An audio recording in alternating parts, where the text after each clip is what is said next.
एक गांव में एक साधु रहते थे। वे जब भी नाचते थे तब बारिश ज़रूर होती थी। इसलिए गांव वालों को जब भी बारिश की आवश्यकता होती थी तो वे उन साधु बाबा के पास आकर विनती करते थे कि वह नाचें, और जब भी वे नाचने लगते थे तो बारिश ज़रूर होती थी। एक दिन शहर से 4 लड़के गांव में घूमने आते हैं, और जब उन्हें यह बात पता चलती है कि एक साधु है, उसके नाचने से बारिश होती है, तो उनको विश्वास नहीं होता है। पढ़ाई लिखाई के घमंड में उन्होंने गांव वालों को चैलेंज कर दिया कि हम भी नाचेंगे तो बारिश होगी, और अगर हमारे नाचने से बारिश नहीं होगी तो साधु के नाचने से भी बारिश नहीं होगी। फिर वे गांव वाले उन लड़कों के साथ साधु की कुटिया पर पहुंचते हैं और सारी बात साधु बाबा को बता देते हैं। बहुत कहने के बाद साधु बाबा मान जाते हैं और नाचने के लिए तैयार हो जाते हैं। अब पहला लड़का नाचने को शुरू करता है।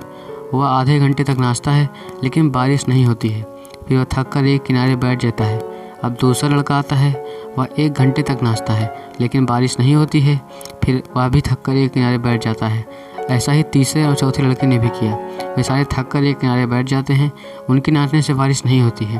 फिर वे कहने लगते हैं कि अगर हमारे नाचने से बारिश नहीं हुई है तो कौन सा और साधु के नाचने से बारिश हो जाएगी। फिर साधु बाबा नाचना शुरू करते हैं। 1 घंटा बीत गया, बारिश नहीं हुई। 2 घंटा भी बीत गया, अभी भी बारिश नहीं हुई, लेकिन अभी भी वे नाचते रहे। 4 घंटा बीत गया, अभी भी बारिश नहीं हुई। फिर वे सभी लड़के साधु बाबा के ऊपर हंसने लगे, और अब 6 घंटे बीत गए।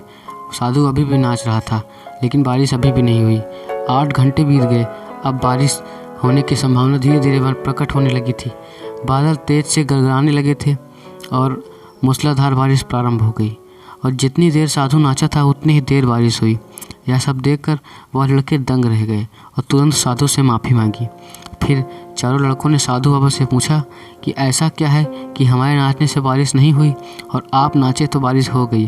तो उन्होंने उत्तर दिया कि मैं जब भी नाचता हूँ तो मैं 2 बातों का ध्यान रखता हूँ। पहली यह कि मैं सोचता हूँ कि जब मैं नाचूंगा तो बारिश ज़रूर होगी, मुझे बिल्कुल भरोसा रहता है अपने ऊपर। और दूसरी बात यह है कि मैं तब तक नाचूंगा जब तक कि बारिश ना हो जाए। जो व्यक्ति सफल होते हैं उनमें भी यह गुण अवश्य होते हैं। वे जिस कार्य को करते हैं उसमें उन्हें सफल होने का पूरा भरोसा होता है, और वे उस कार्य को तब तक करते हैं जब तक कि उस कार्य में सफल ना हो जाए। तो अगर आपको भी सफल होना है तो साधु बाबा की बातों का पालन करिए, आप भी अपनी ज़िंदगी में सफल ज़रूर होंगे। धन्यवाद दोस्तों, मिलेंगे ऐसे ही वीडियोज़ के साथ। तब तक आप लोगों का बहुत बहुत धन्यवाद।